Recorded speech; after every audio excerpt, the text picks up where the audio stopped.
Hola, hoy nos metemos de lleno en algo fascinante, cómo se escribe la historia.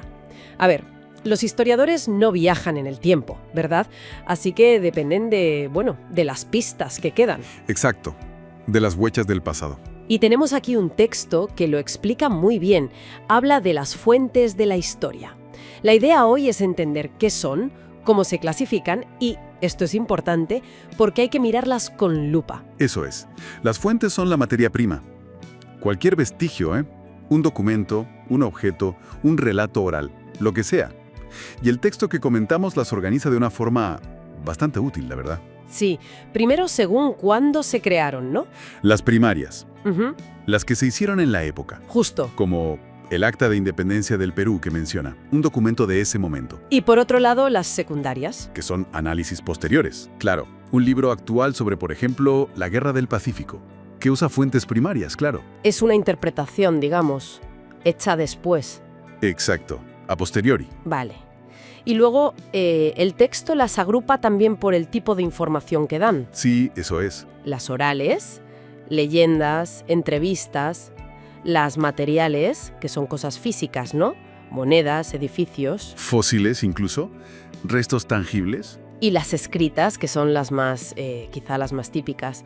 Cartas, libros. Leyes, crónicas y más recientemente las audiovisuales. Claro, fotos, vídeos, grabaciones. Cada tipo nos da una visión distinta. Nos habla de tecnología, de cultura, de política.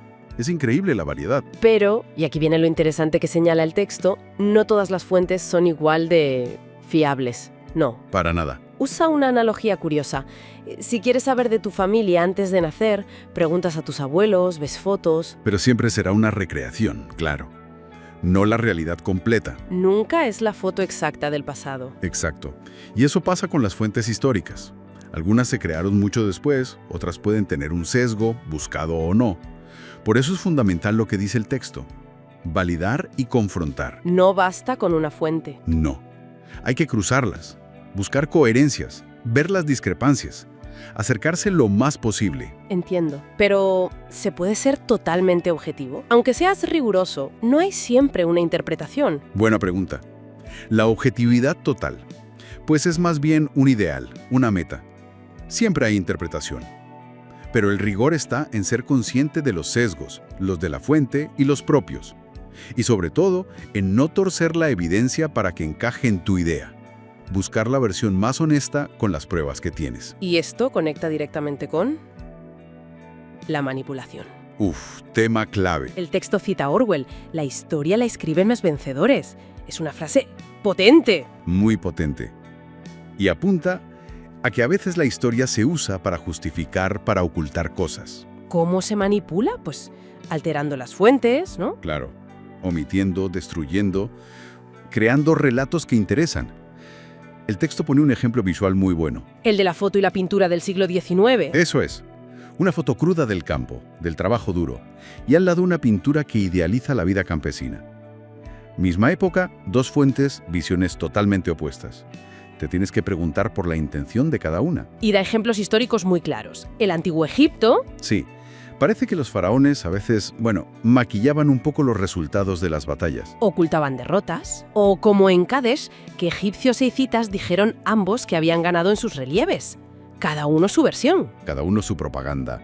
Y un caso todavía más fuerte es la damnatio memoriae en Roma. La condena de la memoria. Suena tremendo. Y lo era. El Senado podía ordenar borrar todo rastro de alguien, todo. Destruir estatuas, borrar nombres. Prohibir que se mencionara su nombre, intentar borrarlo de la historia. Incluso a emperadores les pasó. Qué fuerte. Y también menciona los relieves asirios. Sí, centrados solo en las victorias del rey. Una única visión, la del poder. Clarísimo. Todos estos ejemplos al final nos dicen lo mismo. Hay que ser críticos, siempre preguntarse, ¿quién hizo esto? ¿Por qué? ¿Para quién? ¿Qué intereses había? Entonces, la lección principal que sacamos de este análisis es que entender el pasado es casi un trabajo de detective, ¿no? Totalmente. No solo encontrar las pistas, sino analizarlas, cuestionarlas y saber que a menudo son parciales, a veces interesadas. Exactamente. Y nos deja una pregunta final, ¿verdad? Una reflexión. A ver, Si esta manipulación, esta selección de información, ¿Era tan habitual antes para servir al poder? ¿Cómo funciona hoy?